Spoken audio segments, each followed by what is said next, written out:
Shout down Chinash. Tanto anacheka note pena ghetto. You know the Fireghetto. Tantela ndomumuka kutendi chimbozi ya mchana mchizitemesa musoro lefyangi chave mangwana nikata Mr. Fungwendo vya roba yangu wana padokumira kumengwari dema mboni pamukana matva ete mtodi yangu ino garariba matama pana pani no mopera pungote mzakati kama kachifungisiza mtoro no fotango kema ndina piece of mind masuvete no garandi chichema wadi ndino kumbira mumbu open na majozi nikufamba mri madaima nijene zera road angwane kucheme mboni puku jamito zifungwa tangu zakare mirwana gatakura overload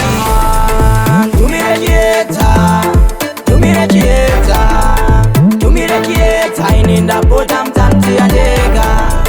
tumire chiyedza itumire chiyedza ije tumire chiyedza ininda bota mtanzi ya ndega yote na makani pachipoche kuimba amenovaye vanodonikanira tsinga vanoda kunitorera dzandakasenga kunzira dzangu ishe ninoda muvadzinga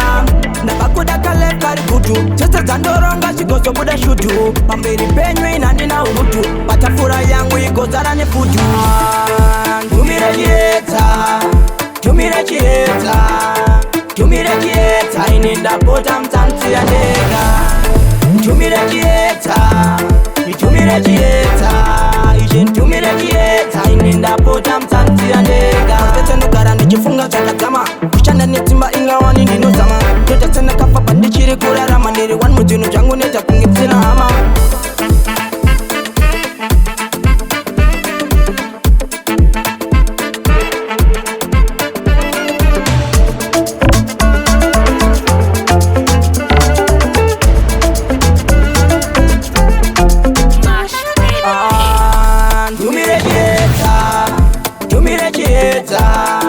tumire chiyedza ininda bota mtanzi ya ndega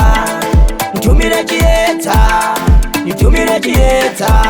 ije tumire chiyedza ininda bota mtanzi ya ndega ndotenda makandi pachipoche kuimba amenovaya vanodonikanira tsinga vanoda kunitorera dzandakasenga kunzira dzangu ishe ndinoda muvadzinga ndavakuda kalefkari gutu dzese dzandoronga chigozobuda shutu pamberi penyu inhandina urutu patafura yangu igozara nefutu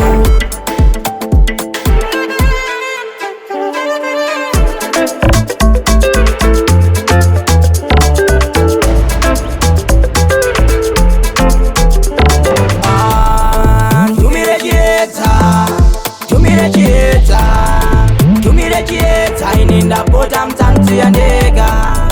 tumire chiyedza itumire chiyedza ije ntumire chiyedza ininda bota mtanzi ya ndega Danger.